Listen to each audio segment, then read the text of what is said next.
حضرت مولا علی شیر خدا کرم اللہ تعالی وجہ الکریم فرماتے ہیں نبی پاک ایک سفر پہ گئے تو مجھے اپنا نائب بنا کے مدینے میں چھوڑ گئے حفاظت کے لیے. میری باتوں کی سمجھ تو آ رہی ہے نا آپ حضرات کو؟ حضور مجھے چھوڑ گئے، کہتے ہیں میرے پاس مال غنیمت کے تھوڑے سے پیسے تھے، میں سونے کا ایک ہار لایا، ایک لاکٹ لایا اور سیدہ فاطمہ کو تحفہ دیا، پہلی دفعہ سونے کا ہار انہوں نے پہن لیا. نبی پاک علیہ السلام کا طریقہ مبارکہ یہ تھا کہ حضور جب سفر پہ جاتے تھے تو سب سے آخر میں سیدہ فاطمہ کے گھر جاتے اور جب واپس آتے تو سب سے پہلے آتے، سب سے پہلے. حضرت علی کہتے ہیں ایک قاصد آیا، اس نے آ کے بتایا کہ کل نبی پاک واپس آ جائیں گے. سیدہ فاطمہ بڑے دنوں سے انتظار کر رہی تھی کہ حضور آئے نہیں، اتنے دن ہو گئے. جب جا کے بتایا نا کہ کل حضور آئیں گے تو کہتے سیدہ نے صبح سے صفائیاں شروع کر دی، کھانا پکایا اپنے محبوب کے لیے، حضور کے لیے بہترین کھانا بنایا اور بہت ساری تیاری کی. کہتے ہیں حضور آئے، حسب روایت حسب عادت، وہی مبارک عادت جو محبوب کی ہمیشہ سے تھی. نبی پاک آئے، پہلا قدم سیدہ فاطمہ کے گھر میں رکھا، السلام علیکم کہا اور سیدہ نے وعلیکم کہا تو حضور نے ان کا چہرہ دیکھا تو واپس چلے گئے. حضرت فاطمہ رونے لگ گئی. مولا علی شیر خدا کہتے ہیں میں گھر آیا تو بی بی صاحبہ زاروں قطار رو رہی. فاطمہ کیا ہوا؟ کالی پتہ نہیں، حضور سلام لیا واپس چلے گئے، ایسا کبھی ہوا ہی نہیں، پتہ تو کریں. شیر خدا کہتے ہیں میں مسجد میں گیا تو نبی پاک بھی ایک کونے میں بیٹھ کے رو رہے تھے. میں نے کہا یا رسول اللہ آپ یہاں رو رہے ہیں، فاطمہ وہاں رو رہی ہے، بات کیا ہے؟ تو نبی کریم علیہ السلام نے فرمایا وہ میری بیٹی ہو کے سونا پہنتی ہے، اگر فاطمہ بھی سونے سے پیار کرے گی تو امت کی غریب بیٹیاں کدھر جائیں گی؟ وہ بھی سونا پہننے لگ گئی ہے، وہ بھی اگر یہ کام کرے گی تو غریبوں کی بچیاں کس کے طریقے پہ چلیں گی؟ وہ بھی سونا پہنتی ہے. حضرت علی کہتے ہیں میں نے کہا یا رسول اللہ انہوں نے نہیں پہنا، وہ تو میں نے لا کے دیا ہے، انہوں نے خواہش نہیں کی. تو محبوب نے فرمایا اسے جا کے بتاؤ. حضرت فاطمہ الزہرا رضی اللہ تعالی عنہا کو جا کر کے بتایا گیا کہ محبوب پاک تو اس بات سے آپ سے ناراض ہیں. حضرت فاطمہ نے اسی وقت سونا اتارا، کہا علی جو مدینے میں سب سے غریب گھر ہے اسے دے آ جا کے.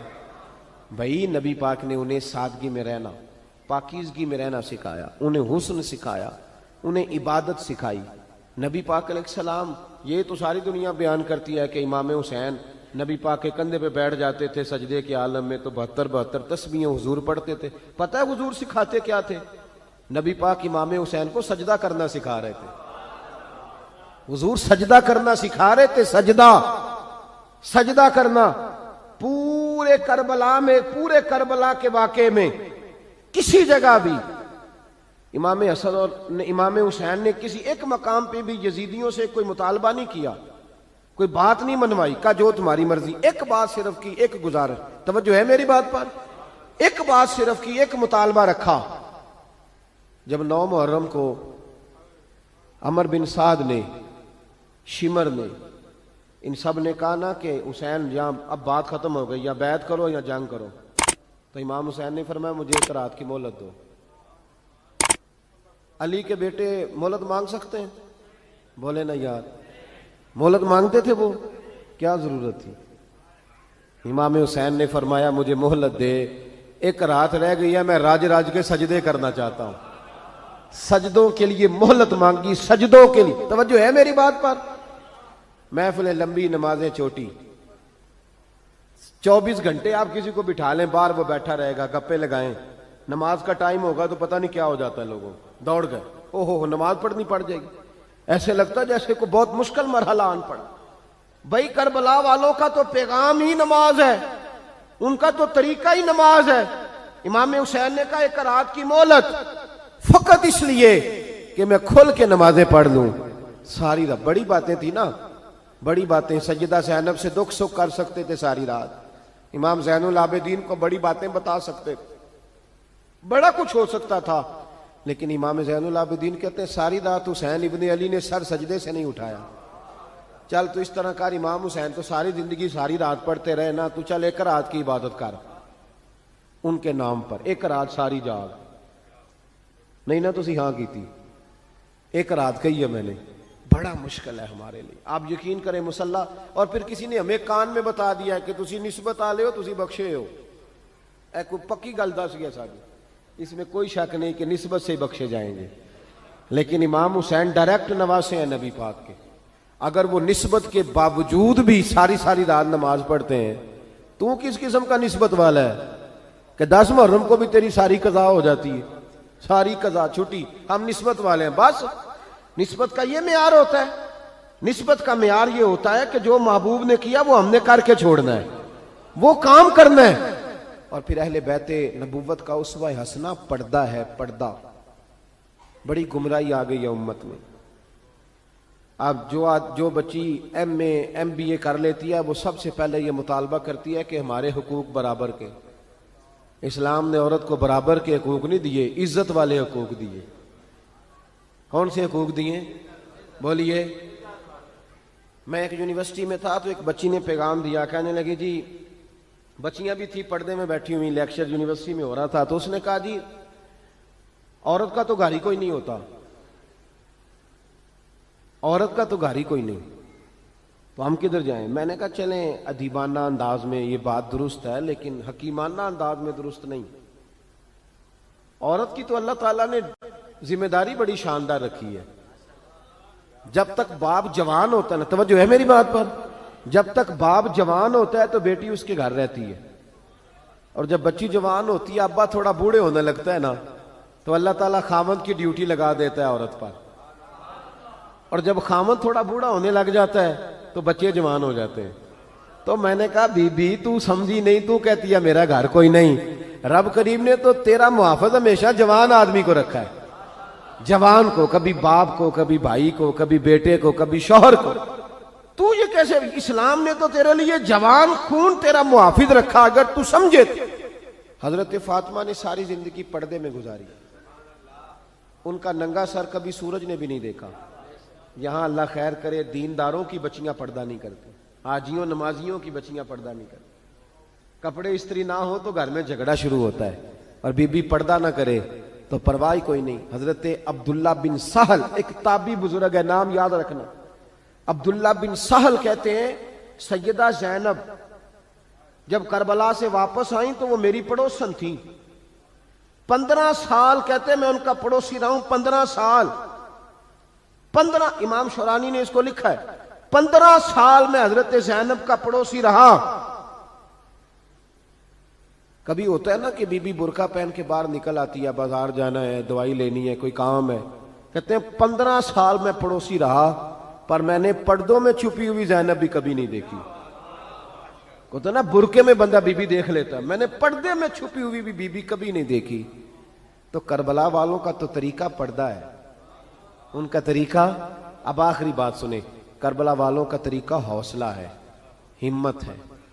ہمارے ہاں نا خودکشیاں عام، جھگڑا عام، لڑائی عام. اس کی وجہ یہ کہ حوصلہ کوئی نہیں. ذرا سی بات کو بندہ برداشت کرنے کو تیار. اہل بیت کا جو طریقہ ہے نا وہ حوصلہ ہے، وہ صبر ہے. وہ چلے محبت کی بات ہے کر دیتا ہوں. ایک بابا جی سے میں نے پوچھا، میں نے کہا جناب صحت کیسی ہے؟ کہنے دکھا نہیں وڈیریاں کر چھڑیا. میں کہا کنی عمر تہاڈی؟ کہندا میں عمر تے ایویں 76 کو سال ہے. تے میں کہا دکھاں تو بغیر بھی ہن تساں وڈیریا ہی ہونا سی. بس کر دے، دکھوں کو بدنام کیا ہوا بلا وجہ. اب بس کریں، وڈیرے ہونا تھا کہ نہیں ہونا تھا؟ تے نہ دکھاں دا لا دیتا ہے. ہجوم غم میں بھی توہین نے ضبط غم نہ ہوئی، ہم تو اس احتیاط سے روئے کہ آنکھ نم نہ ہوئی. اللہ والے تو مطلب شکوہ کرنا ہر وقت شکوہ، حوصلہ ہی کوئی نہیں، سکون ہی کوئی نہیں، پریشانی بڑی ہے جی، آزمائش بڑی ہے. کبھی آپ نے کہیں سنا ہے کہ واقعہ کربلا کے بعد حضرت زینب معاذ اللہ نفسیاتی مریض ہو گئی تھی؟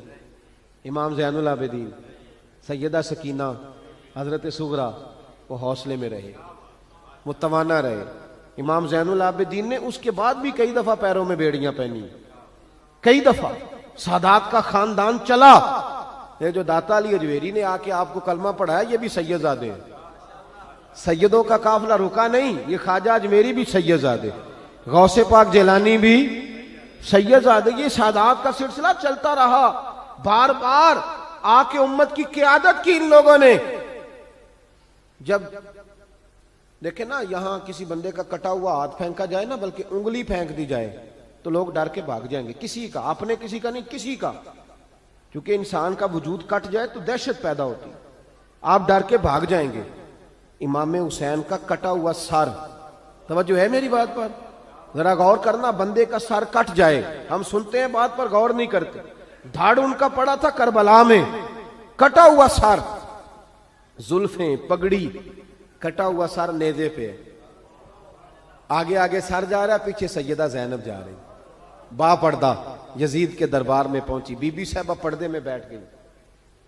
یزید کہنے لگا دیکھ لو اللہ نے مجھے عزت دی اور میرے دشمنوں کا معاذ اللہ کیا حال ہوا۔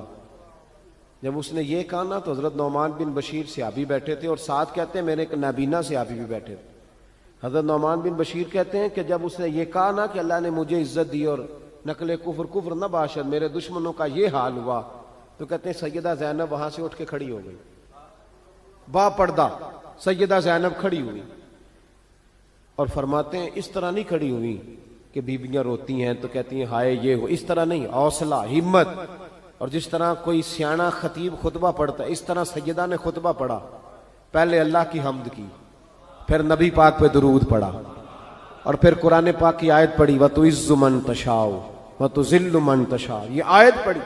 کہتے سیدہ کی آواز میں وہ روب تھا، وہ گرج تھی، وہ وقار تھا، وہ اطمینان تھا کہ وہ نابینا صحابی میرا گھٹنا ہلا کے کہنے لگے نعمان علی آ گئے ہیں دربار میں، علی آ گئے ہیں، جبریل امی بول رہے ہوں جیسے، حکمت کے گوہر رول رہے ہوں جیسے، دربار دمشق میں بی بی زینب کا خطاب منبر پہ علی بول رہے ہوں جیسے۔ کہا یہ تو حضرت علی کی آواز، علی آ گئے کیا، علی آ گئے؟ سیدہ زینب فرمانے لگی یزید تیری حکومت ہے تو تو کہتا ہے کہ اللہ نے تجھے عزت دی، ذرا وقت بدلنے دے، ذکر تیرا بھی ہوگا پر تجھ پر لوگ لعنت برسائیں گے، اور جب میرے حسین کا ذکر ہوگا تو خطیب جمعے کے خطبے میں ذکر کیا کریں گے، خطبوں میں میرے نام۔ بھائی حوصلہ پیدا کرے زندگی میں، ہمارے اندر حوصلہ نہیں رہا، حوصلہ نہیں، توانائی نہیں، ذرا ذرا سی بات پہ ہم بگڑتے ہیں، ناراض ہوتے ہیں، اپنی طبیعتوں کو اکٹھا کریں۔ پہلا سبق یہ عرض کیا ہے کہ اہل بیت سے پیار کریں، بحث چھوڑ دیں، صحابہ سے پیار کریں اور بحث، نبی پاک کا میلاد منائیں اور بحث کرنی چھوڑ دیں۔ اور دوسری بات یہ کہ اہل بیت کا طریقہ فقر و فاقہ ہے، ان کا طریقہ سخاوت ہے، ان کا طریقہ پردہ ہے، ان کا طریقہ عبادت ہے، ان کا طریقہ حوصلہ ہے۔ حوصلہ مند زندگی گزاریں، توانائی والی زندگی گزاریں۔